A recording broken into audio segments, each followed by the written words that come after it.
Olá, pessoal, sejam todos bem-vindos. Eu estou aqui com o Vinícius Ferreira e o Gabriel Piccoli do Opportunity. O Opportunity é um fundo com 27 anos de mercado, tem mais de 45 bilhões de reais sob gestão, né? O Vinícius, que está aqui com a gente, ele é o gestor head do Opportunity Global Equity, que foi criado em 2016 e tem 5 bilhões de reais investidos na estratégia. Aqui para a gente falar, dentre alguns prêmios que o fundo ganhou, né, ele foi eleito um top 10 fundos de investimento no exterior mais rentáveis pelo valor econômico, segundo a Morningstar, e também eleito entre os top 5 fundos para investidores qualificados com maior rendimento em 2020 pela Exame, tendo entregado uma rentabilidade de mais de 70% no ano de 2020. Bom, é um enorme prazer estar aqui com vocês, sejam muito bem-vindos. E hoje a gente vai falar, pessoal, do case do Facebook, né, que é uma empresa que muitas pessoas conhecem do ponto de vista de um consumidor, né, mas vamos entender um pouquinho mais sobre o case do ponto de vista de investimento, olhando para a empresa. Pessoal, muito bem-vindos. Alberto, obrigado aí pela oportunidade, pelo tempo, né, e a gente poder falar um pouco do nosso processo de investimentos, né, enfim, obrigado pela oportunidade.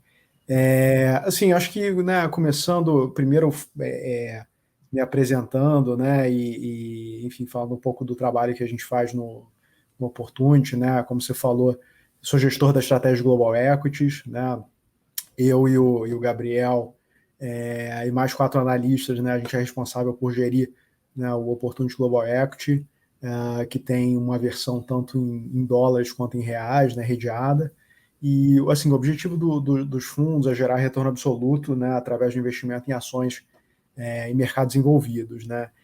E aí, assim, a nossa ideia hoje é apresentar o nosso investimento em Facebook, né, assim, usando a empresa para ilustrar a nossa filosofia de investimentos, né.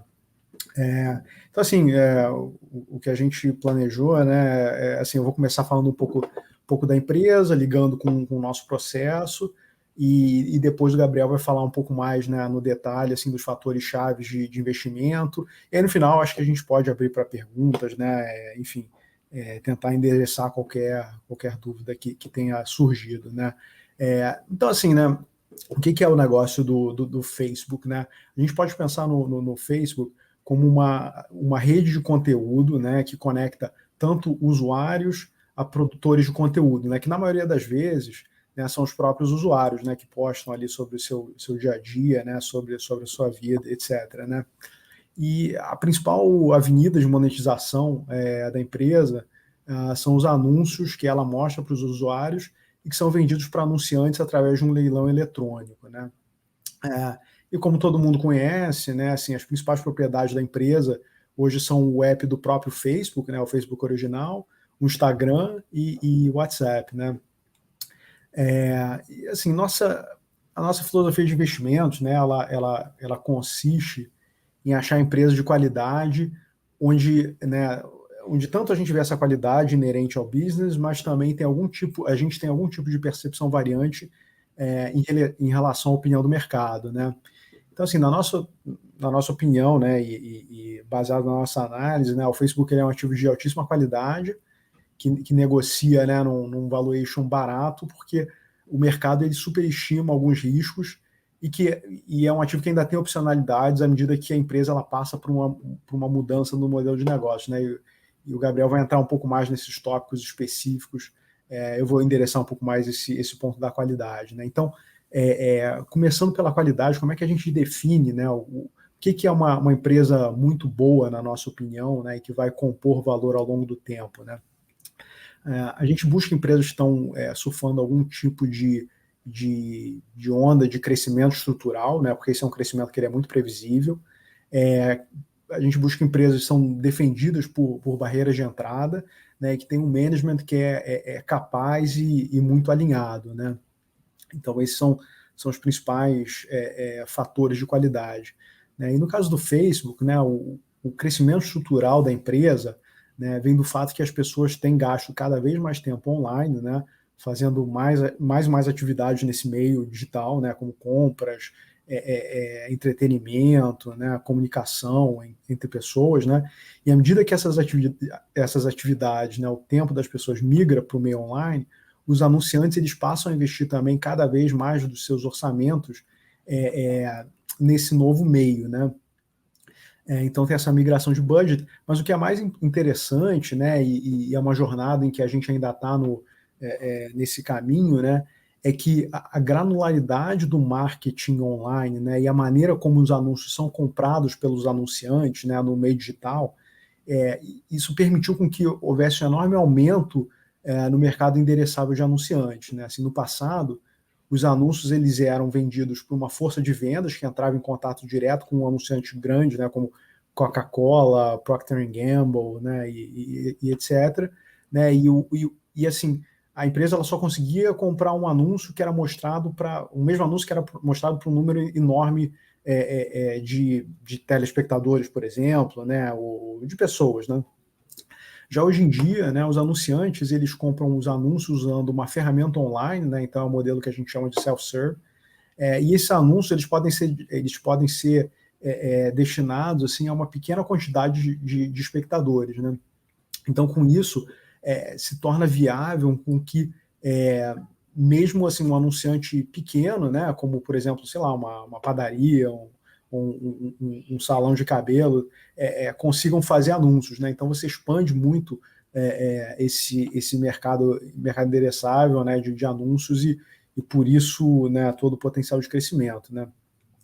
Aí, quando a gente pensa assim, em diferencial competitivo, né, acho que é bastante sabido que o principal diferencial de uma rede como o Facebook é a ideia de efeito de rede, né, que é criado entre usuários e também entre esses produtores de conteúdo. Né, porque quanto mais usuários na rede, maior é o valor tanto para os usuários quanto para esses produtores de conteúdo, né, e você permite mais maneiras de se comunicar, né? E isso gera um ciclo virtuoso e não é à toa que o Facebook se tornou a plataforma dominante, né? E essa é uma dinâmica que é muito difícil de ser interrompida, né? E aí falando sobre o management, né? A qualidade do management da empresa, a principal figura do top management é, obviamente, o fundador, né, o Mark Zuckerberg. Assim, o Facebook, né, hoje é uma das poucas empresas, né, de Big Tech, né, entre as empresas são chamadas de FANGs, né, na verdade a única onde o fundador ainda é o CEO, né, ainda é quem está no dia a dia, né, e a gente gosta bastante desse tipo de liderança, né, porque você ter o fundador muito envolvido, ele logicamente, né, ele está super alinhado, porque toda a fortuna dele, né, tá investida em ações, né, então você está em ações da empresa, então você está altamente alinhado, né, você está no mesmo veículo que o fundador, né, e além disso, o fundador em geral ele tem muito mais credibilidade, né, para fazer mudanças transformacionais quando a empresa está tendo algum tipo de desafio, né, então um exemplo disso, né, foi quando a empresa enfrentou a transição, né, ela surgiu no mundo de desktop, né, e ela teve que mudar para esse mundo de smartphones, né, isso não era uma mudança trivial, porque o modelo de monetização no desktop ele já tinha sido desenvolvido, né, a empresa já ganhava, na verdade ganhava a maior parte do dinheiro, né, da receita com um aplicativo de desktop, e ela teve que mudar para esse novo mundo de smartphone, né? E isso é muito difícil de ser feito e foi muito, talvez total mérito do Zuckerberg de ter reconhecido a importância disso e ter dito, né, para os engenheiros da empresa, né, e para os gestores de que ele só queria ver produtos que fossem ligados a smartphone, não queria ver nada que fosse ligado a desktop, né? Então, isso é uma prova assim, da qualidade da gestão da empresa. Né? Então, assim, eu acho que o resumo é que é uma empresa de altíssima qualidade, né? Mas a gente também gosta de ter uma percepção variante, né? E, enfim, como eu falei, agora o Gabriel vai abordar, né, os principais motivos aí, por que a gente acha que a empresa está descontada e como a gente pensa no valuation. Oi, Alberto, tudo bem?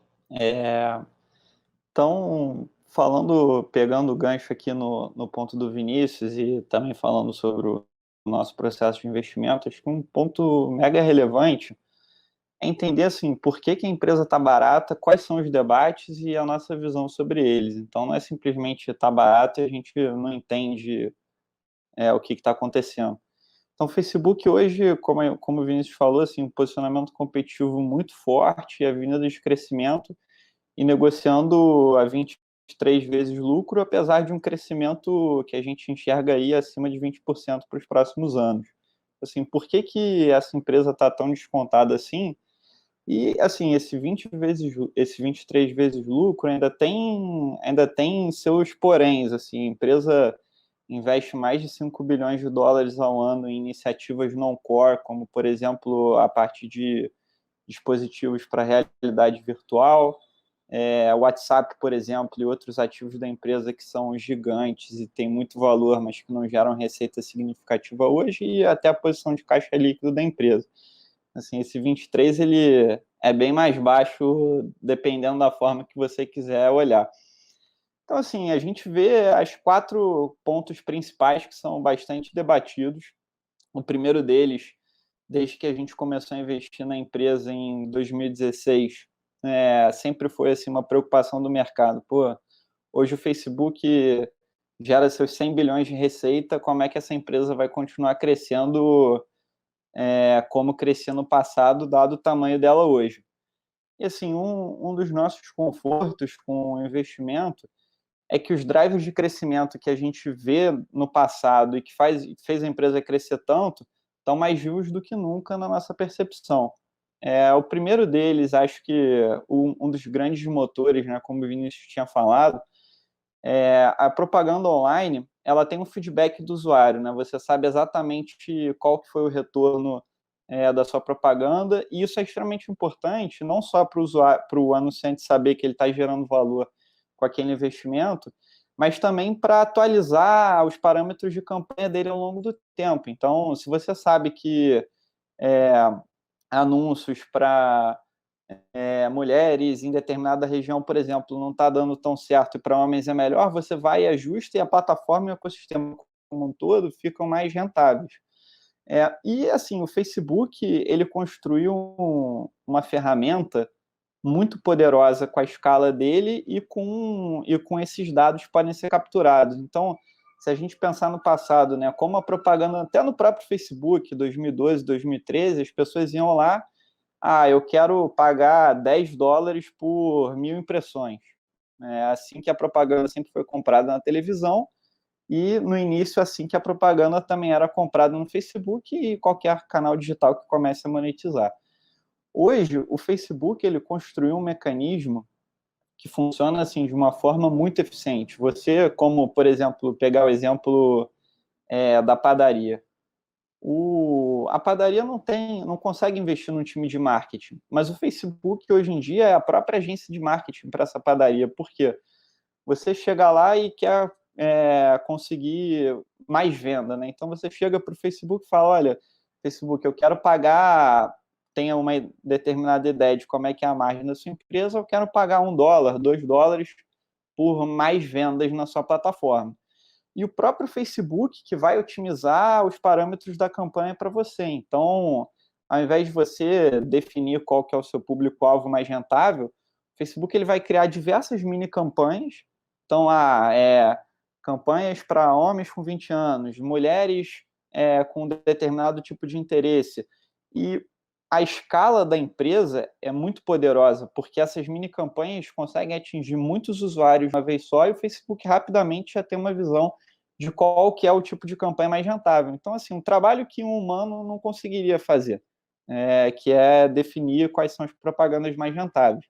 E o Vinícius, e a gente gosta muito desses ciclos virtuosos, né? Acho que um ciclo virtuoso talvez um pouco menos compreendido é que, assim, mais anunciantes na plataforma trazem mais dados, mais informações comerciais, e o próprio Facebook fica melhor como um todo. Então, essa ferramenta ela foi aí um driver muito relevante para a empresa ao longo do tempo, e que a gente acha que vai continuar para frente. E, assim, algumas coisas dão um conforto para a gente. Primeiro que a empresa continua criando novas ferramentas e melhorando os algoritmos dela num pace assustador, assim, a quantidade de investimento que eles colocam no negócio anualmente é muito grande. Mas mais do que isso, assim, as ferramentas que foram lançadas há 3 anos atrás, 4 anos atrás, os anunciantes hoje que eles estão, na média, né, adotando as melhores práticas e alavancando essa tecnologia que foi construída. A gente vê assim, exemplos muito marcantes de empresas gigantescas, está falando de Fortune 500, que só em 2021, isso por conta da pandemia, acho que talvez nem por isso falariam, falando em base de dados agregados, assim, que é o básico do básico para você conseguir ser minimamente eficiente em propagandas online. Então, assim, tem uma avenida gigantesca para melhora de eficiência das propagandas.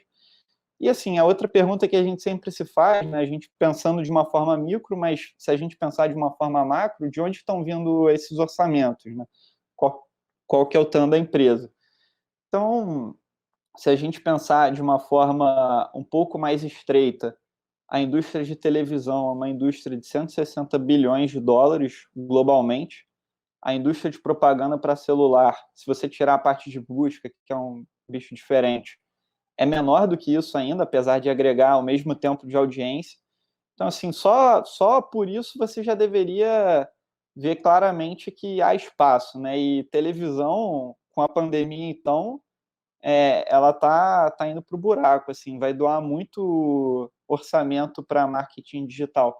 Mas ainda existe um argumento que a gente parcialmente entende, mas o pessoal fala assim, pô, mas a indústria de marketing como um todo é de 500 bilhões de dólares no mundo, se você excluir China, porque o Facebook não está lá, acho que é a visão mais justa. E online já é 50% disso. Então, será que vai ter mesmo tanto espaço? E aí a gente acha que também existe um problema de definição de mercado. Assim, quando as pessoas pensaram em como definir essa indústria, né, olhando para televisão, marketing impresso, rádio, o marketing ele era pensado, né, como uma ferramenta para você conseguir novos usuários e para você ter reconhecimento de marca, né? Pensando o que a Coca-Cola sempre quis fazer com marketing, ou a Procter Gamble na televisão. Só que a gente vê, por exemplo, empresas que são maduras no e-commerce hoje, né? Por exemplo, a parte de viagens online, que é uma categoria mais rentável, a maior parte do investimento dessas empresas, do gasto mesmo, é marketing, porque marketing não é só você conseguir novos clientes na internet, é subsistência, senão você não gera receita. Você precisa do Google para ter os clientes que você sempre teve e vender o que você sempre vendeu.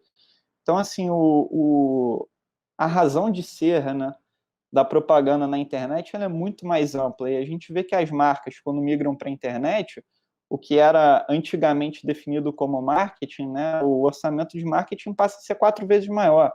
E não é só porque você gasta menos em TV, mas você não gasta mais em aluguel, você não gasta mais, por exemplo, chegando para o Walmart e pedindo o melhor posicionamento nas prateleiras do supermercado. Então, assim, esse 500 bilhões a gente acha que é mais de um tri. Então, a penetração de marketing digital ainda está no seu início, na nossa visão, menos de 15%. Então, assim, a gente tem bastante conforto com o crescimento do Facebook e da indústria de forma geral para os próximos anos. Esse acho que é o primeiro grande debate. Um segundo debate, que é muito importante também, são as mudanças de privacidade que a Apple está promulgando nos últimos anos e recentemente tomaram medidas um pouco mais agressivas. E eu acho que vale a pena dar uma explicação inicial assim do porquê que isso é importante, né? Eu acho que um ponto que talvez não seja tão bem entendido assim, mas a propaganda do Facebook, o dado que o Facebook usa para otimizar as propagandas, não é o que você curte ou as páginas que você segue, os vídeos que você está vendo, mas sim o que você está fazendo na internet, né? Então, vamos pensar um exemplo assim, a Nike, quando ela investe no Facebook, ela instala o que a gente chama de um pixel, mas é basicamente um tracker do Facebook no site dela, Porque ela quer que o Facebook tenha acesso a essas informações para conseguir mensurar as campanhas e, de novo, que a gente estava falando sobre esse feedback de pegar o dado do anunciante e, com isso, melhorar as campanhas. Só que, assim, com isso, né, o Facebook ele vê o que os usuários estão fazendo no site da Nike. Então, eu consigo mapear quem são os usuários que estão interessados em tênis de corrida e de determinados estilos, etc. E essa que é a informação comercial relevante. Isso que fomenta o algoritmo de propaganda do Facebook. Só que o Facebook ele depende dos navegadores e dos sistemas operacionais para fazer esse mecanismo funcionar, né? Porque, assim, ele sabe quem sou eu dentro do Facebook, ele sabe que eu sou o Gabriel, o Vinícius é o Vinícius, mas como identificar o Vinícius no site da Nike ou, enfim, no site de qualquer outro anunciante ou aplicativo que esse anunciante possa investir para crescer. Então, o Facebook e vários outros, né, dependem do que a gente chama de cookies ou identificadores no iOS e no Android para conseguir saber que o Gabriel é o Gabriel. Então, vamos supor, eu entrei no site da Nike, o navegador ele faz o que a gente chama de dropar um cookie, mas basicamente ele associa um número único a mim. Então, assim, eu sou o cookie 123, por exemplo. E aí o Facebook sabe que o cookie 123 fez determinadas ações no site da Nike, comprou tantos produtos e sabe que o cookie 123 sou eu. Né? E o análogo disso para o iOS é o que a gente chama de IDFA, mas é um número único para o seu dispositivo, que a Apple provê para os anunciantes. Então, eu sou o IDFA 123 em qualquer aplicativo, então o Facebook ele consegue saber que eu sou eu, literalmente, dentro do ecossistema da Apple a partir desse número. E o Google também tem o que a gente chama de guide, mas é o identificador análogo. Então, o Facebook ele depende muito dessa infraestrutura, e um dos grandes dilemas da empresa é que a empresa não controla como essa infraestrutura funciona fora dos aplicativos. A Apple, no ano passado, anunciou que para ter acesso ao que a gente chama de IDFA, mas também a outras formas de traqueamento na internet, que o Facebook deveria pedir consentimento, o Facebook e a indústria como um todo, né? Qualquer aplicativo que queira traquear o usuário precisaria pedir consentimento prévio. E um dos problemas é que a Apple define exatamente qual a mensagem que você quer, que você precisa passar para pedir esse consentimento. Então, o Facebook não pode falar, olha, deixa eu traquear você porque é assim que os produtos são de graça, porque eu preciso monetizar via anúncio e fazer o case dele, né? A Apple simplesmente fala para o Facebook, olha, você precisa pedir para o usuário se ele vai ser traqueado ou não. E isso é uma mensagem assustadora, né? Então, a gente vê que assim, mais de 80% dos usuários, quando se deparam com essa mensagem, optam por não permitir com que o Facebook continue traqueando os usuários. Então, com isso, o Facebook ele perde acesso a esses identificadores individuais. A Apple até colocou propostas, protocolos resposta, né, para ter um outro tipo de ferramenta para que a indústria também não imploda. Se chama SK Network, mas basicamente, ao invés do Facebook saber exatamente o que o Gabriel Vinícius está fazendo, eles vão ver dados agregados de campanha. Então, a campanha da Nike teve tantas vendas, tantas visualizações, visitas ao site. Isso é pior, né? Porque você acaba não tendo essa informação extremamente granular. Isso, assim, é um debate que a gente acompanha já há muito tempo e é um dos pontos que deixa a gente tranquilo, é que, assim, desde 2017, essa não é a primeira mudança que a Apple faz. Desde 2017, com o que a gente chama de Intelligent Tracking Prevention, mas é um programa que a Apple colocou em 2017 para já barrar o uso de cookies no Safari, e tomou medidas bem agressivas em 2018, 2019, interações desse programa, já vem minando um pouco esse mecanismo. Então, assim, o Facebook ele tem um crescimento muito forte, apesar dessas mudanças. Então, assim, imagina o quanto o Facebook estaria crescendo se os navegadores não estivessem jogando contra a empresa. Assim, o que a gente faz, a gente estima qual o impacto dessa mudança, que deve ser mais forte agora no terceiro trimestre, um impacto de mais ou menos uns 7%, vai ser um impacto relevante, assim, mexe com um mecanismo importante da empresa, mas assim, para uma empresa que negocia 23 vezes e vai continuar crescendo apesar disso, né, um impacto que vai ser uma vez só, e também assim, o Facebook e o ecossistema ao longo do tempo vai aprendendo a usar melhor essa informação agregada e com isso substituindo os modelos do passado e voltando a ter uma eficiência pelo menos parecida com o que tinha antes, a gente acha que não é um impacto que mina o case, né? Não é um negócio que faz o case deixar de ser interessante. E a gente acompanha muito, assim, um dos trabalhos que a gente gosta de fazer, e linkando de novo com o nosso processo, a gente conversa com anunciantes, agências, que vivem isso diariamente e a gente não está escutando nenhum feedback mais preocupante. Então, reforça um pouco essa visão de que vai ser um problema mais temporário. O terceiro ponto, que é extremamente importante, assim, a base de tudo, desse mecanismo todo que a gente está falando, é o engajamento, né? O tempo que as pessoas passam nos aplicativos. Então, competição por tempo é uma coisa ruim.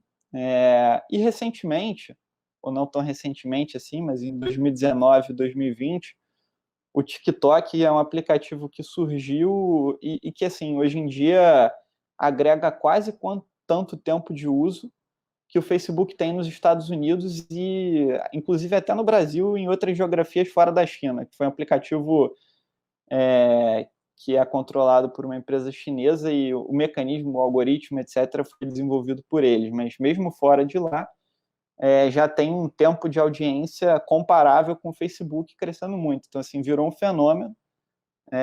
As pessoas que antes estavam preocupadas com o Snapchat em 2014, 2015, é uma escala completamente diferente hoje. E, assim, é interessante entender por que o TikTok ficou do tamanho que ficou, né? E acho que, assim, tem dois grandes diferenciais no produto. O primeiro deles é que o TikTok ele não distribui conteúdo via um grafo social, né? Você não entra no TikTok e segue o Vinícius, ou eu, ou o Alberto e os seus amigos e recebe conteúdo deles, né? O TikTok ele distribui conteúdo no que a gente chama de um algoritmo via cascata, mas ele distribui conteúdo inicialmente de forma um pouco mais aleatória. Então, se você é um criador novo e produz um vídeo mesmo sem seguidores, ele vai distribuir o seu conteúdo. E se esse conteúdo der certo, né, engajar da forma que eles acham que precisa engajar, eles vão aumentando o leque de distribuição, né? Vão distribuindo o seu conteúdo para mais pessoas. Então, eles não estão presos ao grafo social do Facebook. Isso traz alguns diferenciais, né? Assim, você consegue consumir conteúdo de um leque muito maior, né, de criadores. Você não está restrito a quem você segue, mas você consome conteúdo do ecossistema TikTok como um todo. E também para atrair novos criadores, você consegue ser um criador e ter sucesso lá sem necessariamente ter uma base de seguidores existente. Então é mais fácil a plataforma dar liquidez marginal para quem ainda não estava já com uma base construída. Então hoje é muito difícil você ser um criador de sucesso no Instagram, porque se você não tem os seguidores, você não tem distribuição. E o segundo ponto é que, assim, o pessoal fala, o algoritmo do TikTok é muito bom, ele consegue muito rapidamente entender, mesmo sem eu seguir ninguém, quais são os vídeos que eu gosto. Mas eu acho que o ponto, assim, não é que o algoritmo em si, o código, ele foi construído de uma forma melhor, mas o produto ele foi desenhado de uma forma que gera uma quantidade de dados muito grande, de boa qualidade, que alimenta o algoritmo. Então, você entra no TikTok hoje, você vê um vídeo só na página. Então, por exemplo, no Facebook, às vezes você está no feed, você está vendo duas postagens de uma vez, você não necessariamente curte, o Facebook não sabe se você gostou ou não dessa postagem. No TikTok, dependendo do tempo que você passa o vídeo, ele já consegue ter uma informação clara se você gosta ou não. E são vídeos curtos, então, assim, 10 minutos, o usuário já viu lá seus 10, 20 vídeos, e o TikTok já consegue ter um aprendizado mínimo, né? Não é que nem o Netflix, que em 30 minutos ele ainda não entendeu se você gostou de um conteúdo em particular ou não. Então, assim, é mega poderoso. Agora, o que faz ser bom e diferente também diferencia do Facebook. Assim, não é um aplicativo orientado a um grafo social, então a gente também acha que não é tão uma rede social, né? Você não está lá para ver as postagens do Vinícius. Você está lá para consumir vídeos de criadores diversos. Então a gente acha que é muito mais um aplicativo de entretenimento do que um aplicativo social em si. E até a forma como os usuários usam o aplicativo, né? Sessões bem mais longas, que são mais atreladas ao use case de entretenimento mesmo, marca bastante a forma como as pessoas usam o aplicativo. O Facebook são sessões bem mais curtas e frequentes. Mas, assim, é o que a gente acha, só que a gente quer sempre pautar o que a gente acha com informação. E aí, um dos pontos da escala da gestora conseguir fazer estudos mais profundos, né? Então, a gente contratou estudos terceirizados para tentar bater esse ponto. E aí o que a gente viu de fato, assim, estudando cohort, agrupamento, né, de usuários que estão no TikTok, são mega engajados no TikTok, como é que está o engajamento deles no Facebook e em outros aplicativos. Então, por exemplo, o YouTube, o Netflix, que são aplicativos de entretenimento, a gente vê o engajamento desse grupo caindo em 15%, 20% ano contra ano. E o Facebook cresce. Né? Então, assim, o impacto que a gente vê pelos dados também é muito pouco, né? Não é perceptível. E aplicativos de entretenimento parecem realmente doar mais tempo. Então, assim, a gente ficou bem mais confortável com essa tese, olhando os dados de forma mais profunda. É óbvio que, assim, a gente é mega obcecado nesse ponto, porque mexe com o pilar do business, né? E a gente vai monitorando de forma bastante ativa isso ao longo do tempo. E o último debate, o quarto ponto, né, que a gente até pode entrar em mais detalhes na sessão de Q&A depois, mas é a parte de regulação. Tanto as agências reguladoras, o FTC e o DOJ também estão processando as empresas de Big Tech. O FTC processou o Facebook há um pouco mais de um ano por antitrust, né, e a alegação é que as aquisições do Instagram em 2012 e do WhatsApp em 2014 foram anticompetitivas e deveriam ser desfeitas. Então, eles querem tentar quebrar a empresa, basicamente. E o outro fronte regulatório também que se intensificou é a parte de legislação. Então, a gente vê o Comitê de Antitrust do Congresso propondo medidas mais agressivas aí, contra essas empresas de Big Tech. Aí, assim, especificamente sobre o Facebook, a gente acha que a opinião popular destoa muito do que é a lei em si, né? Então, beleza, realmente tem gente que acha que o Facebook é do mal, entre aspas, e precisa quebrar a empresa.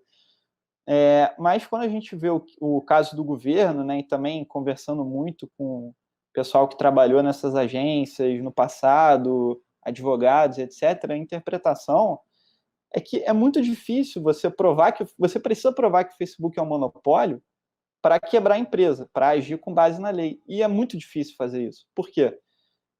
Como definir o mercado onde os preços são gratuitos, né? Assim, aí se você definir o mercado olhando para a parte de marketing digital, tem o Google, que é maior do que ele, então não é um monopólio.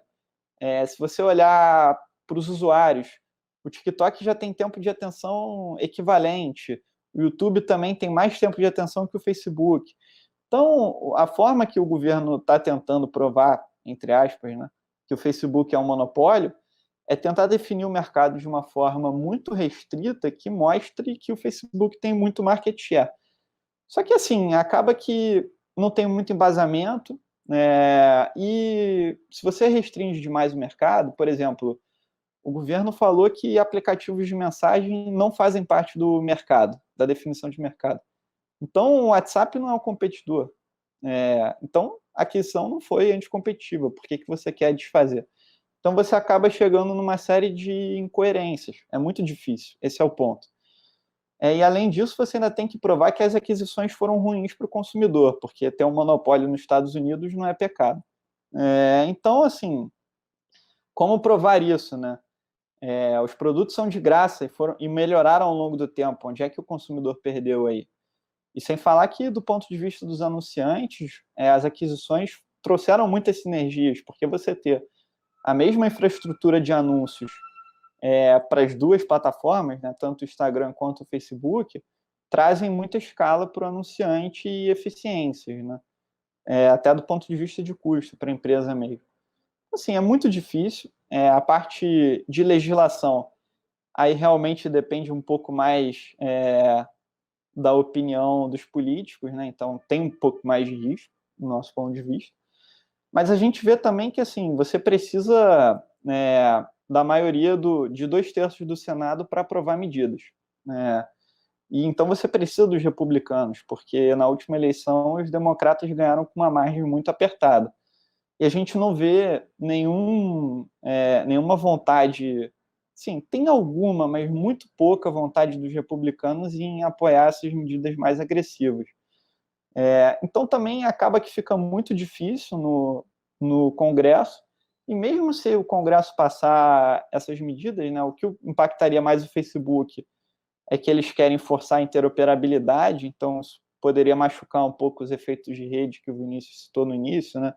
Se o Facebook tivesse que compartilhar as informações dele com outros competidores, o Snapchat, o Twitter, por exemplo, e o usuário conseguir importar informações mais fácil para outras plataformas, seria um problema. Mas ainda assim, a implementação disso seria muito difícil, e aí a agência, com base nessa nova lei, teria que processar a empresa, seriam mais anos de discussão. Pode ser que a interpretação da corte ainda assim não mude tanto, apesar da aprovação das leis. Então, assim, é muito, muito difícil.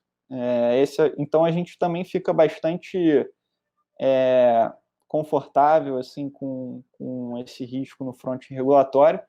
E acho que, às vezes, o mercado, sai uma matéria um pouco mais salgada e o mercado se assusta um pouco, mas a gente tem que diferenciar o que talvez seja os ânimos populares e dos políticos e o que realmente pode ser feito na prática. Acho que tem uma diferença muito grande. Então, assim, a gente fica confortáveis com os riscos, entende os debates e fica confortáveis com eles. Então, de fato, acho o case muito bom. E aí, por último, o Vinícius estava falando rápido sobre as opcionalidades, são muito grandes, né? Tem esse mecanismo que é a máquina de propagandas eficiente do Facebook melhorando ao longo do tempo, mas o Facebook ainda depende do ecossistema, né? Dos navegadores, do sistema operacional. Agora, se o Facebook, se você comprasse os produtos dentro do Facebook direto, né, que é o que a empresa está tentando fazer ao longo do tempo, faz muito sentido. Você chega lá numa marca que você gosta no Instagram, o Facebook já tem as suas credenciais de pagamento automáticas, então você não precisa nem digitar elas, que é um dos grandes problemas hoje na taxa de conversão das vendas na internet, é você ter que digitar os seus dados de cartão de crédito na telinha pequena do celular, e muitas vezes as pessoas acabam abandonando essas compras.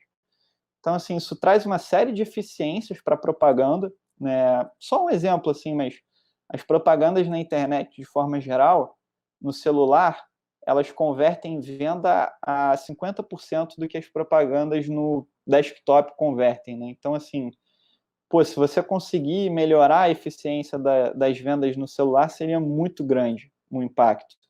Então, assim, a conversão dos anúncios no Facebook, a gente acha assim, que tranquilamente poderia ser 2 vezes, 3 vezes maior se você tivesse essa autenticação direta dentro da plataforma, e o Facebook poderia ganhar muito com o próprio negócio de anúncios, né? A gente não está nem falando de cobrar um percentual em cima dessas vendas. Outro benefício muito grande de você fazer as vendas dentro do Facebook é o que a gente falou, assim, depender menos dos navegadores e dos sistemas operacionais. Então, uma vez que o usuário Gabriel, por exemplo, faz uma compra dentro do Facebook, o Facebook ele já sabe que sou eu sem nenhum esforço, né? Porque eu estou dentro do ecossistema dele. Então, isso tira uma série de riscos que a gente passou bastante parte do tempo aqui conversando. E, por último, e o mais importante, é que, assim, quando a gente fala no medo do risco do TikTok hoje e de outros tipos de entretenimento que vão surgindo, o nosso medo em relação ao Facebook é que hoje a gente vai lá para consumir conteúdo, entretenimento, mas e se a gente fosse para fazer compras e transações? Então, isso aumentaria muito o aspecto de utilidade na rede. Então, assim, os benefícios são gigantes. Acho que a pergunta que fica um pouco é por que a empresa não andou tanto nessas novas iniciativas, né? Por que pagamentos no WhatsApp, por exemplo, só estão começando a aparecer agora no Brasil? Por que eles não fizeram isso antes? E a gente acha que, assim, o que atrapalhou muito essas iniciativas ao longo do tempo foi que isso vai um pouco um pouco oposto à cultura da empresa, né? A forma como a empresa sempre executou ao longo do tempo. Então, o Facebook ele tem essa cultura de move fast and break things. Você tem que fazer vários testes de produto, ver o que é melhor, descartar o que não é bom e ter um impacto global. Pagamentos não pode ser assim. Você tem que, step by step, conversar com o regulador, conversar com as lojas, conversar com os bancos, né? E você tem que fazer várias parcerias. Então, assim, você tem que executar aos poucos. E o Facebook ele não está acostumado com isso. Então, tanto que a gente vê até uma série de despreparos, entre aspas. Assim, quando eles entraram na Índia, por exemplo, para fazer pagamentos no WhatsApp, eles precisavam processar as transações localmente. Isso era um requerimento do regulador. Eles demoraram para ver isso. Aqui no Facebook, aqui no Brasil, eles só falaram com o BC basicamente depois de terem lançado o produto. Então, assim, tem um pouco o resultado da forma como eles pensam. E eles também pensam de forma global. Então, pagamentos e e-commerce, você tem que executar de forma local, né? Você tem que ir país por país e abrir essas regiões. Então, assim, o Facebook, até inicialmente, como eles queriam um impacto global, né, apertar a alavanca e ter pagamentos no aplicativo como um todo, eles até tentaram inicialmente fazer via cripto, né? Até em 2000, se não me engano, 2019, que eles lançaram a iniciativa deles de cryptocurrency, porque seria uma forma de fazer pagamentos de uma vez, né? Você não precisar ir país por país. E agora eles estão vendo que, cara, não vai demorar um pouco, é melhor a gente também executar em cima das que a gente chama as rails tradicionais. Então, assim, a gente vê esses vieses, né, entende um pouco do porquê que a empresa demorou para executar. É uma empresa muito enraizada nos Estados Unidos ainda também, né? Assim, a empresa nunca precisou muito de escritórios no Brasil, por exemplo, para conseguir ganhar muito dinheiro com propaganda e ter muitos usuários usando o aplicativo. Então, eles precisam mudar um pouco o mindset. Eu acho que a empresa muda o mindset quando o fundador, né, o CEO, está de olho nisso. E aí eu acho que a grande diferença, porque que a gente acredita que, né, o Facebook vai andar de forma mais rápida agora, acho que foi muito marcante no início da pandemia, quando o Zuckerberg ele fez uma live com o CEO do Shopify, que é uma ferramenta de e-commerce muito relevante, falando assim, eu estou sentado do lado do time aqui focado em e-commerce vendo isso, é uma prioridade muito grande para a gente. E desde então o Facebook lançou o Facebook Shops, escalou o checkout dentro do Instagram nos Estados Unidos, lançou o WhatsApp no Brasil, a parte de pagamentos, né? Na Índia também agora teve a aprovação do regulador para escalar isso para o país como um todo. Então, assim, a gente acha que vai andar, ainda acho que talvez não na velocidade que a gente gostaria, mas é uma oportunidade muito grande. Então, assim, acho que se somar tudo, né, opcionalidade, conforto com alguns riscos, posicionamento competitivo muito forte, esse crescimento ao longo do tempo, a gente vê o Facebook crescendo receita aí 20% até 2024. Se a gente assumir que a empresa vai continuar aumentando a base de despesa ao ritmo de 15 bilhões de dólares ao ano, que é o que eles fizeram recentemente, e assim, despesa do Facebook é investimento, custo variável muito baixo. Então, a empresa investindo ainda num ritmo muito forte, mesmo com esse crescimento de receita, a gente tem um crescimento de lucro aí nos próximos anos na casa dos seus 25%. E a gente não acha que o Facebook deveria negociar um múltiplo menor do que negocia hoje. Então, esse 25% de crescimento de lucro é 25% de retorno na ação. Então, assim, a gente vê um retorno bastante bom para uma empresa muito boa. E acho que isso é uma combinação que a gente aqui no Opportunity sempre gosta de buscar. Excelente, bastante esclarecedor. Acho que assim, até várias perguntas que iam surgindo na minha cabeça no meio, você acabou sanando, né? Foi bem completo do começo ao fim. Enfim, acho que dá para a gente abrir para um Q&A aqui agora, algumas perguntas e respostas. De novo, agradeço a apresentação, foi bem completa. Uma dúvida que me surgiu na cabeça, né? Me corrija se eu estiver errado, né? Hoje em dia, o Facebook, se for olhar a receita dele de maneira mais simplificada, né? Ele tem mais ou menos uma base de 10 milhões de anunciantes, gastando mais ou menos uns 11 mil dólares cada um, né? Uma receita mais ou menos de uns 110 bilhões de dólares esse ano. E esse ponto que você levantou, né, do aumento da granularidade, né? Você targetear advertising, né? Que nem antigamente em mídia tradicional, você ia fazer uma propaganda na TV, você conseguia segmentar o quê? Né? O público que mais ou menos assistia aquele jogo, aí você fazia uma propaganda de cerveja e um menino de 7 anos assistia a mesma propaganda que o marmanjo de 45. Né? E hoje em dia essa granularidade, né? Você desperdiçar menos atenção, né? Se para pensar, por exemplo, uma seguradora que vende uma pólice, né, para um carro, né? Quanto não vale adquirir um cliente, né? Não vale $1.000 talvez, né? Uma coisa com LTV alto. Essa tese de crescimento, né? Esses 20% de crescimento que você mencionou, você já está embutindo dentro disso, por exemplo, um marketplace trazendo receita, ou isso viria mesmo dessa expansão, né, do TAM, né, do mercado endereçável para o advertising? Então, eu acho que essa é uma boa pergunta, assim, esses 20%, como a gente falou, assim, essa parte de marketplace, a gente ainda trata muito como uma opcionalidade no nosso investimento. Então, a gente está vendo um retorno sem a necessidade dessas avenidas de crescimento se refletirem em receita nos próximos anos, o que eu acho talvez ainda bastante conservador.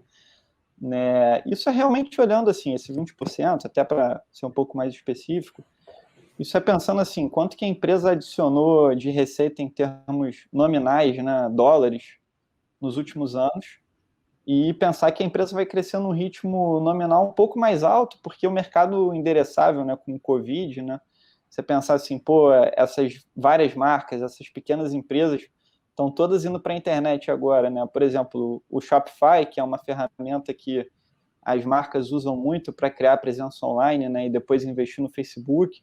O crescimento de marcas que usam Shopify subiu 2 vezes na pandemia. Então, assim, é muita empresa competindo pelo mesmo anúncio, né? Então, isso é realmente só pensando que o mercado endereçável da empresa está expandindo e os anúncios ficando mais eficientes. A gente nem precisa de marketplace, e-commerce mesmo, pagamentos para ter um crescimento alto para os próximos anos, o que é um ponto que também dá bastante conforto para a gente. Realmente, o retorno sobre o capital investido em advertising é bem elevado para diversos casos. Um outro ponto, né, que foi interessante, eu até concordo com a visão, né? Eu meio que penso, né, pensando em empresas de mídia, né, separando em como se fossem redes sociais, né? A gente tem o quê? Facebook, LinkedIn, Reddit, Pinterest, né? Que seriam redes em que você não está necessariamente pagando pelo conteúdo, né? Que está sendo disponibilizado lá, né? Eu colocaria, por exemplo, num streaming de mídia, né? Por exemplo, um YouTube, até um TikTok, né? Que até não seria per se na mesma categoria que o Facebook, o Netflix também, que paga pela mídia que está lá. E uma terceira categoria, o search, né? Por exemplo, com Amazon, com com Google, né? Amazon até menos intuitivo, mas aparentemente executando muito bem.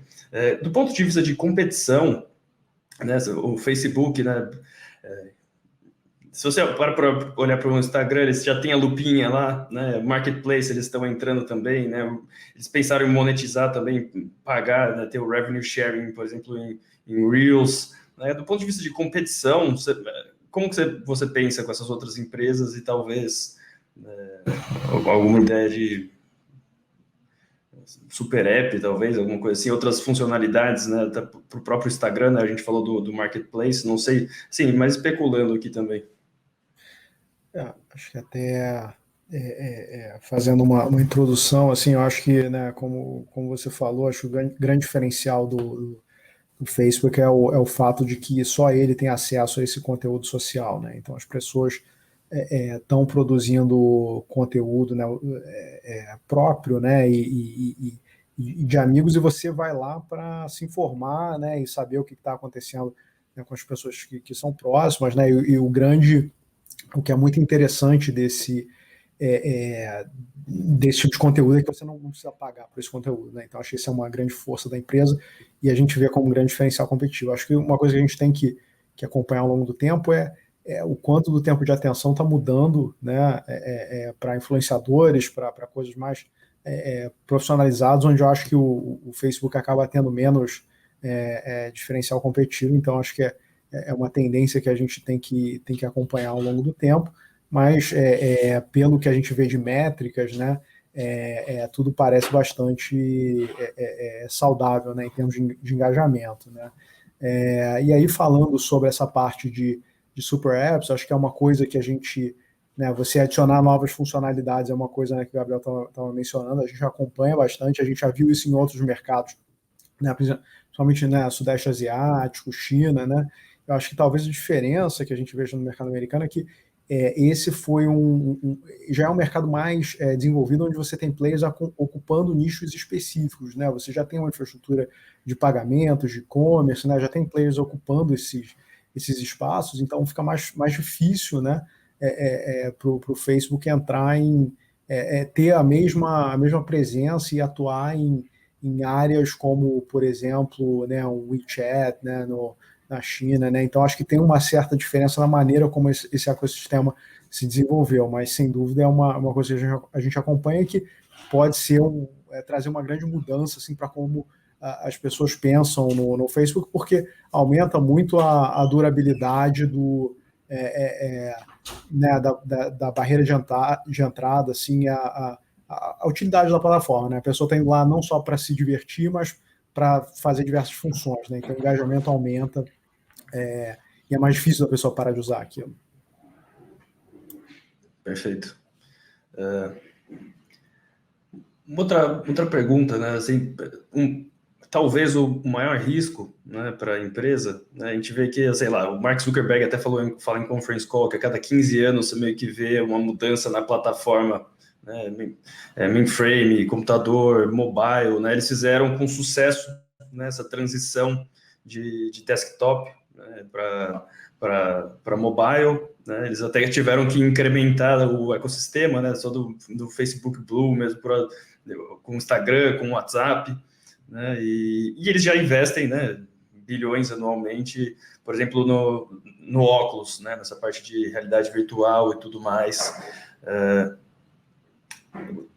Vocês acreditam que esse talvez seja o maior risco para a empresa? E, assim, no meu ponto de vista, também é uma coisa muito boa você ter um CEO fundador com 37 anos de idade, né? Então, provavelmente décadas ainda tocando a empresa, né? É uma boa vantagem. Eu posso que ele vai saber muito antes do que qualquer um aqui que vai ser a próxima coisa. Mas vocês veem isso como um risco relevante, apesar de um histórico de sucesso nessa transição? Não, assim, sem dúvida, a gente acha, inclusive, que o maior risco, na nossa opinião, de quase todas essas big techs é o que a gente não está vendo ainda, né? Então, tem que ficar mega atento nas tendências. Eu acho, assim, que posso até, talvez, dar uma opinião um pouco herege aqui, mas a próxima onda de computação talvez seja até boa para o Facebook, porque assim, tudo que a gente vê hoje, né, ao redor do ecossistema, a gente for pensar assim, pô, qual pode ser a próxima onda computacional, qual o dispositivo mais provável, onde que os players estão investindo hoje, né? E, assim, para mim é um pouco claro que essa parte de realidade virtual, não vejo nada despontando muito hoje, assim, o pessoal falava bastante sobre a parte de voz, né, Alexa, etc. É um mercado que deu uma saturada, apesar de ter crescido muito, né, assim, tem o Watch, né, da Apple, pode ser, assim, o smartwatch seja a próxima coisa, mas também, né, já se provou talvez um pouco ser um nicho não tão grande quanto o celular. E essa parte de realidade virtual ninguém sabe, né, assim, a tendência sempre foi formatos mais imersivos, que é a proposta da realidade virtual. Se for isso, assim, o Zuckerberg foi uma das únicas pessoas, assim, empresa, né, Facebook, foram um dos únicos a persistir tanto em investir nessa tecnologia, assim, a gente gosta de falar bastante, assim, ondas tecnológicas têm o hype, né, quando o pessoal está mega animado, acha que vai ser a próxima coisa, depois uma decepção grande, e aí que a tecnologia de fato começa a aparecer. Então, assim, em 2015, 2016, a gente também olhava o mercado de jogos, que deve ser uma das primeiras verticais a adotar esse novo formato. O pessoal mega animado com a adoção e com o futuro, etc. E depois uma decepção muito grande. Só o Facebook, que continua investindo bilhões de dólares em realidade virtual, e hoje estão muito na frente. Assim, não tem ninguém próximo de lançar um dispositivo minimamente comparável ao deles, e assim, a quantidade de investimento deles é gigante. Então, quem for entrar vai ter que colocar muito capital nesse business. E a gente vê, assim, Apple começando a investir, até outras empresas falando bastante sobre realidade aumentada, Snapchat, por exemplo, investindo no próprio dispositivo também, Unity, que é uma empresa que a gente já olhou no passado, que é a ferramenta para construir, a principal ferramenta para construir figuras 3D, modelos 3D. Assim, será que realidade virtual, por exemplo, seria uma coisa boa, né? A empresa seria dominante, eventualmente, nesse novo paradigma tecnológico. Agora, de uma forma geral, o que deixa a gente um pouco mais confortável é que, assim, se tiver um novo paradigma tecnológico, será que o Sundar Pichai, que é o CEO do Google, vai ter a capacidade de virar o negócio completamente? Será que o Andy Jassy na Amazon vai ter a capacidade de mudar o business completamente? Pode ser, assim, são pessoas muito boas. Agora, o Zuckerberg é o CEO fundador que ama o negócio e mais alinhado possível, e que tem a credibilidade para mudar tudo, né? E ele já fez isso algumas vezes. Então, acho que seria talvez um dos mais prováveis a empresa se adaptarem à nova realidade. Excelente. Eu concordo. Seria uma mudança de paradigma tão grande, né, que é algo que afetaria até não só o Facebook também, né? Enfim, pessoal, vamos chegando ao fim aqui do nosso bate-papo. Queria agradecer imensamente o tempo de vocês dois. Acho que o pessoal achou, sem dúvida, uma discussão bastante rica, né? Eu, pelo menos, aqui no Brasil, nunca vi ninguém dissecando o case do Facebook, indo ponto a ponto, né? Vocês, assim, com certeza, da inteligência também, da escala da gestora, vocês fazem uma diligência, assim, num nível não acessível a qualquer investidor, né? Enfim, quem quiser conhecer mais sobre a Opportunity Global Equities, como que o pessoal pode fazer? A gente tem o fundo está nas principais plataformas, né? Os fundos estão nas principais plataformas de distribuição, né? A gente tem o nosso Instagram também do Opportunity, LinkedIn também, o próprio site do Opportunity, enfim, a gente está em diversos canais, sempre tentando divulgar conteúdo, que eu acho que é importante para o investidor entender como é que funciona a estratégia para estar alinhado e para que possa ter a melhor performance possível, né, investindo com a gente, né? Então, enfim, queria agradecer o espaço, a conversa, foi super legal. Acho que é muito bom poder abordar um case assim bastante no detalhe e mostrar o trabalho. Então, obrigado pelo tempo. Excelente. Obrigado, muito obrigado, Gabriel. Obrigado, Vinícius. Foi um prazer e até uma próxima.